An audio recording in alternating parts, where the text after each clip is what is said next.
ಒಂದು ಮದ್ರಸಾಗಳನ್ನು ಈ ರಾಜ್ಯ ಮಾಡ್ಲಕತ್ತ ನನ್ನ ನೇರವಾದಂತ ಆರೋಪ. ಅಧ್ಯಕ್ಷ ಒಂದೇ ನಿಮಿಷ. ಅಧ್ಯಕ್ಷ ಸಚಿವರೇ ಒಂದು ನಿಮಿಷ. ಯಾರು ಅಧ್ಯಕ್ಷರೇ ನಾನು ಸಚಿವನಾಗಿದ್ದಾಗ ಕ್ಯಾಬಿನೆಟ್ ಅಲ್ಲಿ ತೀರ್ಮಾನ ಮಾಡಿ 396 ಜನಕ್ಕೆ ಹಣಕಾಸು ಇಲಾಖೆ ಅನುಮತಿ ಪಡೆದು 418 ಪದವಿ ಕಾಲೇಜುಗಳಿದ್ದು ಅಧ್ಯಕ್ಷರೇ. ಕೆಇಎಗೆ ಮೆರಿಟ್ ಮೇಲೆ ಮಾಡಲಿಕ್ಕೆ ಅಂತೇಳಿ ಲೀಗಲ್ ಅಕೌಂಟ್ ಅಂತ ಕಳಿಸಿದ್ದು. ಅದಾದ್ಮೇಲೆ ಯಶವಂತ ನಾರಾಯಣ ಕೂಡ ಮಂತ್ರಿ ಆಗಿದ್ರು. ಈಗಲಾದರೂ ಕೂಡ ಅಷ್ಟು ವರ್ಷಗಳಿಂದ ಏನು ಬಹಳ ಕಾಲದಿಂದ ಕೂಡ ಪ್ರಿನ್ಸಿಪಾಲ್ಗಳೇ ಇಲ್ಲದೆ ಲೆಕ್ಚರರ್ಗಳ ಕೈಲಿ ಇನ್ಚಾರ್ಜ್ ಪ್ರಿನ್ಸಿಪಾಲ್ ಮಾಡಿ ನಡ್ಸ್ಕೊಂಡ್ ಬಂದಿದ್ದಾರೆ ಕಾಲೇಜ್ಗಳನ್ನ, ಪದವಿ ಕಾಲೇಜ್ಗಳನ್ನ. ದಯಮಾಡಿ ನೆಕ್ಸ್ಟ್ ದಿವಸದಲ್ಲಿ ಇದನ್ನ ಮಾಡ್ತೀರಿ ಅಂತಕ್ಕಂಥ ಒಂದು ಅಶ್ಯೂರೆನ್ಸ್ ಅನ್ನ ಮಂತ್ರಿಗಳು ಕೊಡಬೇಕು ಅಂತ ಹೇಳಿ ದಯಮಾಡಿ ತಮ್ಮ ಮೂಲಕ ಮನವಿ ಮಾಡ್ತೇನೆ ಅಧ್ಯಕ್ಷರೇ. ನಿರ್ದಿಷ್ಟವಾಗಿ ಹೇಳಿ ಬಿಡಿ. ಮಾನ್ಯ ಅಧ್ಯಕ್ಷರೇ, ಈಗ ಗೌರವಾನ್ವಿತ ಯತ್ನಾಳ್ ಸಾಹೇಬರು ಪ್ರಶ್ನೆ ಒಂದು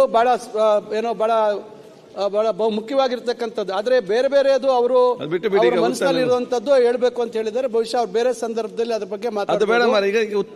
ಇದಕ್ಕೆ ಸಂಬಂಧಪಟ್ಟಂತೆ ಅವ್ರು ಹೇಳ್ತಾ ಇರ್ತಕ್ಕಂಥದ್ದು ಈ ಡೆಪ್ಯುಟೇಷನ್ ವಿಚಾರದಲ್ಲಿ ಹಿಂದೆ ಕೂಡ ಸರ್ಕಾರದಲ್ಲಿ ಮಾಡಿದ್ರು.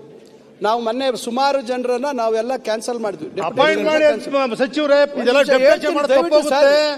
ಡೆಪ್ಯುಟೇಷನ್ ತಪ್ಪಬೇಕು ಅಂದ್ರೆ ಅಪಾಯಿಂಟ್ ಮಾಡಬೇಕು, ಮಾಡಿ ಉತ್ತರ ಕೊಡ್ಲಿ, ಉತ್ತರ ಬರಲಿ. ಈಗ 1242 ಜನ ಸಹಾಯಕ ಪ್ರಾಧ್ಯಾಪಕರದ್ದು ನೇಮಕಾತಿ ಪ್ರಕ್ರಿಯೆ ಎಲ್ಲ ತಮಗೂ ಗೊತ್ತಿದೆ.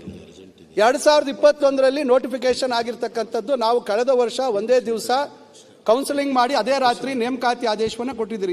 ಇಡೀ ಉನ್ನತ ಶಿಕ್ಷಣ ಇಲಾಖೆ ಚರಿತ್ರೆಯಲ್ಲಿ ಯಾರೂ ಮಾಡಿಲ್ಲ. ಒಂದೇ ದಿವಸ ಆನ್ಲೈನ್ ಕೌನ್ಸಿಲಿಂಗ್ ಮಾಡಿ ಅಪಾಯಿಂಟ್ಮೆಂಟ್ ಕೊಡ್ತಕ್ಕಂಥ ಕೆಲಸ ಮಾಡಿದ್ದೀವಿ. ಅದಕ್ಕೆ ಗೊಂದಲಕ್ಕೆ ಕಾರಣ ಯಾರು?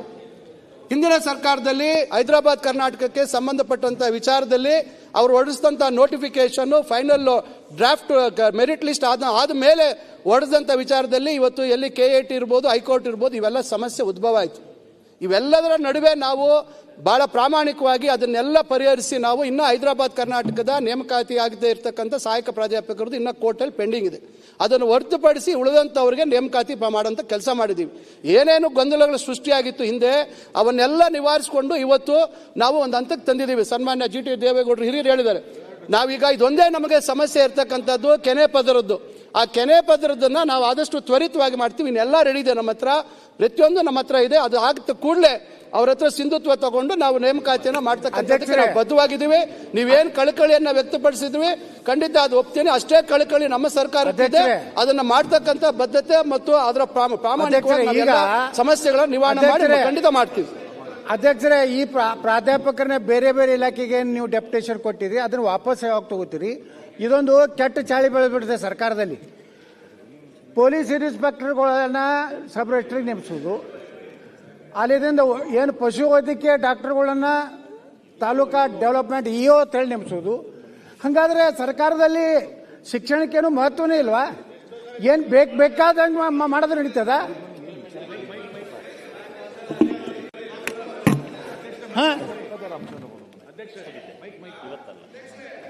ಯಾವ್ಯಾವ ಇಲಾಖೆಗಳಿಗೆ ಅಂತ ನಾವು ಬೇರೆ ಇಲಾಖೆಗಳಿಗೆ, ನಿಮ್ಮ ಇಲಾಖೆ ಬೇರೆಯಲ್ಲಿ ಹೋಗಿದ್ದೆ ಯಾವ್ದು ಇನ್ನೂ ತರ್ತೀರಿ? ಇಲ್ಲ, ಈಗ ಅದನ್ನೇ ನಾನು ಹೇಳ್ತಾ ಇದ್ದೀನಿ. ನಾವು ನೋಡಿ, ಈಗ ಹಿಂದೇನೂ ಕೊಟ್ಟಿರ್ತಕ್ಕಂಥದ್ದು ಇದೆ, ಇಲ್ಲ ಅಂತ ನಾನು ಹೇಳ್ತಾ ಇಲ್ಲ. ಆದರೆ ನಾವು ಬಹಳಷ್ಟು ಅದಕ್ಕೆ ನಾನು ಒತ್ತಡ ಬಂದರೂ ಕೂಡ ಅದಕ್ಕೆ ನಾನು ಒಪ್ತಾ ಇಲ್ಲ. ನಾನು ಬಹಳಷ್ಟು ಅದಕ್ಕೆ ನಾನು ವಿರೋಧ ಮಾಡ್ತಾ ಇದ್ದೀನಿ, ಒಪ್ತಾ ಇಲ್ಲ. ಇಲಾಖೆಯಲ್ಲಿ ತೊಂದರೆ ಇದ್ದವರನ್ನ ಈಗ ನೋಡಿ, ಈಗ ಕೆಲವರನ್ನ ಸೀಮಿತವಾಗಿ ಕೆಲವು ವಿಚಾರಕ್ಕೆ ನಾವು ನಮ್ಮ ಇಲಾಖೆ ವ್ಯಾಪ್ತಿಯಲ್ಲಿ ಬಳಸ್ಕೊಳ್ತಾ ಇದೀವಿ. ಅವ್ರು ಹೇಳುವಂತ ಒಂದೆರಡು ಉದಾಹರಣೆ ಇದೆ, ಇಲ್ಲ ಅಂತ ನಾನು ಹೇಳೋದಿಲ್ಲ.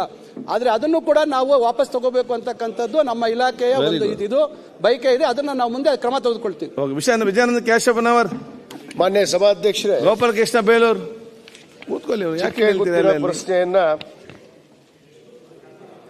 888 ಮಾನ್ಯ ಆರೋಗ್ಯ ಸಚಿವರಿಗೆ ಮತ್ತು ಕುಟುಂಬ ಕಲ್ಯಾಣ ಸಚಿವರಿಗೆ ಈ ಪ್ರಶ್ನೆಯನ್ನು ಕೇಳಲು ಬಯಸ್ತೀನಿ. ಮಾನ್ಯ ಸಭಾಧ್ಯಕ್ಷರು ಉತ್ತರ ಮಾನ್ಯ ಸಭಾಧ್ಯಕ್ಷರು ಉತ್ತರವನ್ನು ಕೊಟ್ಟಿದ್ದಾರೆ.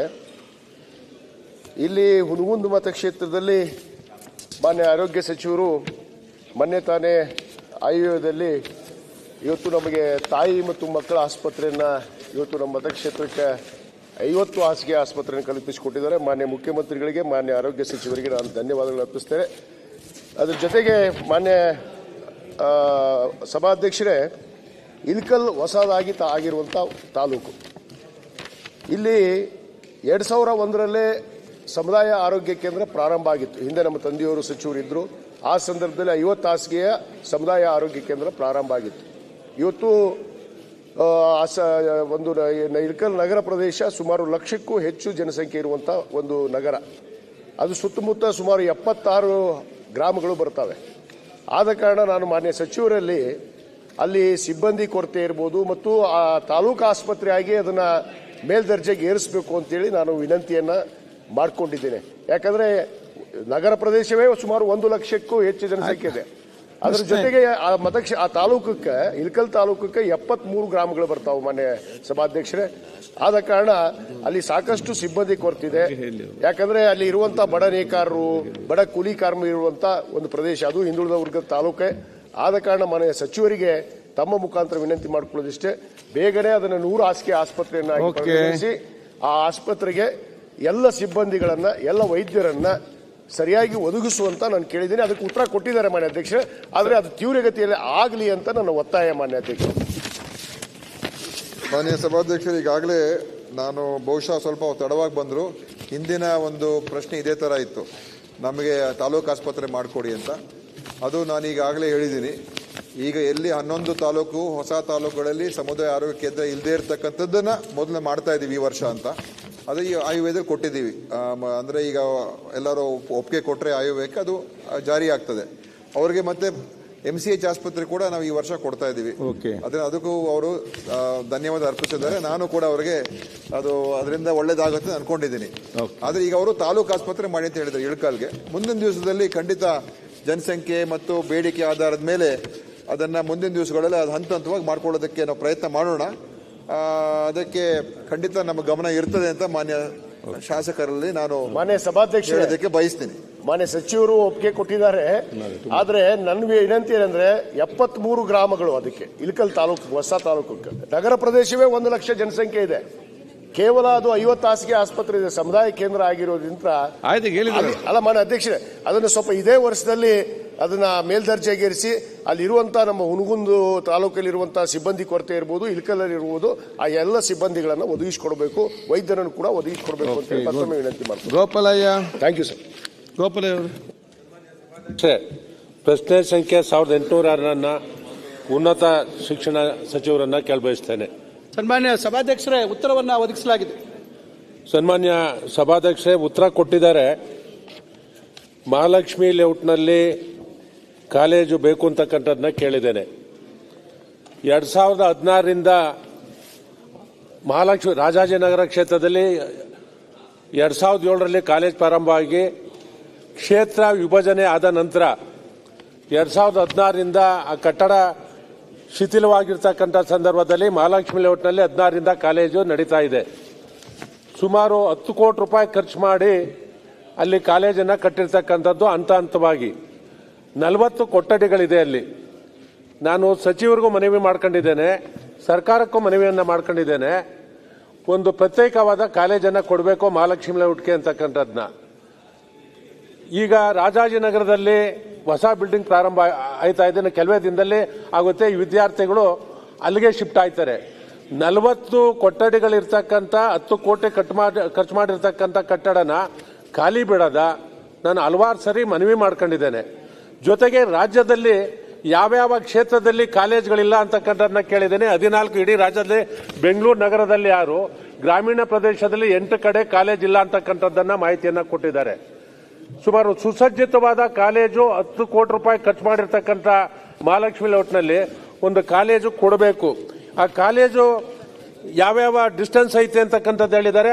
ಸಚಿವರಿಗೆ ಅಧಿಕಾರಿಗಳು ತಪ್ಪು ಮಾಹಿತಿಯನ್ನು ಕೊಟ್ಟಿದ್ದಾರೆ. ಇವತ್ತು ಮಹಾಲಕ್ಷ್ಮಿ ಲೇಔಟ್ನಲ್ಲಿ 800 ಮಕ್ಕಳು ಆ ಕಾಲೇಜಿನಲ್ಲಿ ಓದ್ತಾ ಇರ್ತಕ್ಕಂಥದ್ದು. ರಾಜಾಜಿನಗರದಲ್ಲಿ 892 ಮಕ್ಕಳು ಅಂತ ಕೊಟ್ಟಿದ್ದಾರೆ. ಮಹಾಲಕ್ಷ್ಮಿ ಲೇಔಟ್ನ ಕಟ್ಟಡದಲ್ಲಿ 800 ಮಕ್ಕಳು ವಿದ್ಯಾಭ್ಯಾಸವನ್ನು ಮಾಡ್ತಾ ಇರ್ತಕ್ಕಂಥದ್ದು. BCom ಮತ್ತು BCA ನಲ್ಲಿ ವಿದ್ಯಾಭ್ಯಾಸವನ್ನು ಮಾಡ್ತಾ ಇರ್ತಕ್ಕಂಥದ್ದು. ಎಲ್ಲಿ ಗ್ರಾಮೀಣ ಪ್ರದೇಶದಲ್ಲೋ 100ಕ್ಕಿಂತ ಕಡಿಮೆ ಇರ್ತಕ್ಕಂಥದ್ದಲ್ಲಿ ಹಲವಾರು ಬಾರಿ ಕ್ಯಾನ್ಸಲ್ ಮಾಡಿ ಬೇರೆ ಬೇರೆ ಕಡೆ ಕೊಟ್ಟಿರ್ತಕ್ಕಂಥ ನಿರ್ದೇಶನಗಳಿದೆ. ಇಲ್ಲಿ ಸುಮಾರು 3,500 4,000 ಮಕ್ಕಳು ಓದ್ತಕ್ಕಂಥ ಒಂದು ಕಟ್ಟಡ ಇರೋದ್ರಿಂದ ಇಲ್ಲ ಹೊಸದಾಗಿ ಒಂದು ಕಾಲೇಜನ್ನಾದ್ರೂ ಕೊಡ್ತಕ್ಕಂಥದ್ದು, ಇಲ್ಲಾದ್ರೆ ಪ್ರತ್ಯೇಕವಾಗಿ ಪ್ರಥಮ ದರ್ಜೆ ಕಾಲೇಜನ್ನು ಕೊಡ್ತಕ್ಕಂಥದ್ದು, ಅಥವಾ ಇಲ್ಲ ಕಾಮರ್ಸ್ ಮತ್ತು ಮ್ಯಾನೇಜ್ಮೆಂಟ್ ಕೋರ್ಸ್ನ ಪ್ರೊಫೆಷನಲ್ ಕೋರ್ಸ್ ಮಾಡೋದಕ್ಕೆ ನೀವು ಸ್ಯಾಂಕ್ಷನ್ ಮಾಡಿದ್ರೆ ಆ ಭಾಗದಲ್ಲಿ ಇರ್ತಕ್ಕಂಥವ್ರು ರಾಜಾಜಿನಗರ ಇರ್ಬೋದು, ಮಹಾಲಕ್ಷ್ಮಿ ಲೇಔಟ್ ಇರ್ಬೋದು, ಈ ಭಾಗದಲ್ಲಿ ಗ್ರಾಮೀಣ ಪ್ರದೇಶ ಬಂದಿರತಕ್ಕಂಥ ಸಾವಿರಾರು ಮಕ್ಕಳು ವಿದ್ಯಾಭ್ಯಾಸ ಮಾಡೋದಕ್ಕೆ ಅನುಕೂಲ ಆಗುತ್ತೆ. ಇಲ್ಲ ಪ್ರತ್ಯೇಕ ಕಾಲೇಜ್ ಕೊಡಬೇಕು, ಇಲ್ಲ ಪ್ರೊಫೆಷನಲ್ ಕೋರ್ಸ್ ಮಾಡೋದಕ್ಕೆ ಅವಕಾಶ ಮಾಡಿಕೊಡ್ಬೇಕು ಅಂತಕ್ಕಂಥದ್ದನ್ನ ಹೇಳಬಯಸ್ತೇನೆ.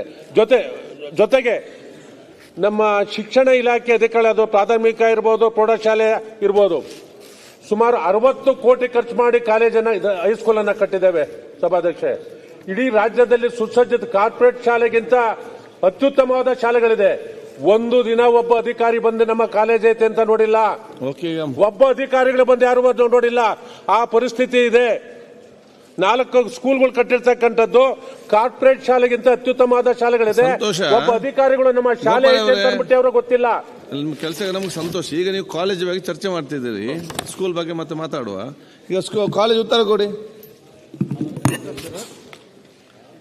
ಅಧ್ಯಕ್ಷರೇ. ಈ ವಿಚಾರ ನಮ್ಮ ಮತ್ತೊಬ್ಬ ಹಿರಿಯ ಮಾಜಿ ಸಚಿವರು ಶಾಸಕರಾಗಿರ್ತಕ್ಕಂಥ ಸುರೇಶ್ ಕುಮಾರ್ ಸಾಹೇಬರು ಹಿಂದೆನೂ ಮಾತಾಡಿದ್ದಾರೆ ಈ ವಿಚಾರ. ಇದು ಅವ್ರು ಹೇಳ್ತಾ ಇರ್ತಕ್ಕಂಥದ್ದು ವಾಸ್ತವಿಕ ವಿಚಾರ. ಹಿಂದೆ ಇಲ್ಲಿ ಕಟ್ಟಡ ಶಿಥಿಲ ಆದಂಥ ಸಂದರ್ಭದಲ್ಲಿ ಅಲ್ಲಿ ಅದಕ್ಕೆ ಸ್ಥಳಾಂತರ ಮಾಡಿ ತಾತ್ಕಾಲಿಕವಾಗಿ ಅದನ್ನು ಅಲ್ಲಿ ನಡೀತಾ ಇರ್ತಕ್ಕಂಥದ್ದು ವಾಸ್ತವ.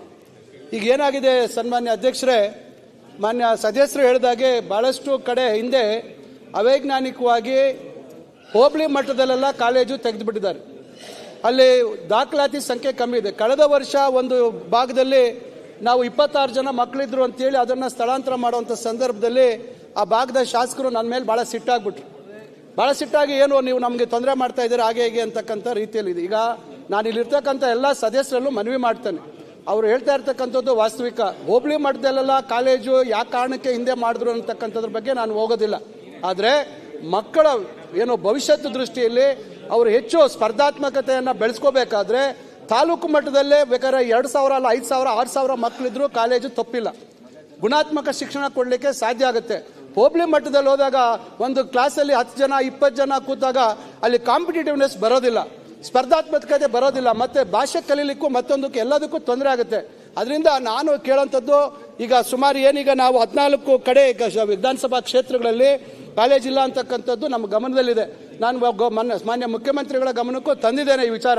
ಆದರೆ ಶಾಸಕರುಗಳು, ಸ್ಥಳೀಯ ಶಾಸಕರುಗಳು ನಮಗೆ ಸಹಕಾರ ಕೊಡಬೇಕಾಗತ್ತೆ. ಎಲ್ಲೆಲ್ಲಿ ವಿದ್ಯಾರ್ಥಿಗಳ ಪ್ರವೇಶಾತಿ ಕಮ್ಮಿ ಇದೆ, ಖಂಡಿತ ಸದಸ್ಯರು ಹೇಳಿದಾಗೆ ಅದನ್ನು ನಾವು ಎಲ್ಲಿ ಅವಶ್ಯಕತೆ ಇದೆ ಅಲ್ಲಿ ಕೊಡುವಂಥದ್ದಕ್ಕೆ ನಾವು ಗಮನ ಹರಿಸ್ಬೋದು. ಆದರೆ ಬಹಳಷ್ಟು ಶಾಸಕರ ಒತ್ತಡ ಮತ್ತು ಅವರ ಏನು ನಮಗೆ ಮೇಲೆ ಜಗಳಕ್ಕೆ ಬರ್ತಾರೆ. ಅದರಿಂದ ಇಂಥ ಒಂದು ಸಂದರ್ಭದಲ್ಲಿ ನಾವು ಈಗ ಅದನ್ನು ಈ ವರ್ಷ ಅದರ ಮಾಹಿತಿಯನ್ನು ತಗೊಂಡು ಖಂಡಿತ ಏನು ಶಾಸಕರು ಹೇಳ್ತಾ ಇರ್ತಕ್ಕಂಥ ಗೌರವಾನ್ವಿತ ಶಾಸಕರು. ಹೆಚ್ಚಿನ ವಿಡಿಯೋಗಳಿಗೆ ಪ್ರತಿಧ್ವನಿ ಯೂಟ್ಯೂಬ್ ಚಾನೆಲ್ ಸಬ್ಸ್ಕ್ರೈಬ್ ಮಾಡಿ, ಬೆಲ್ ಐಕಾನ್ ಕ್ಲಿಕ್ ಮಾಡಿ.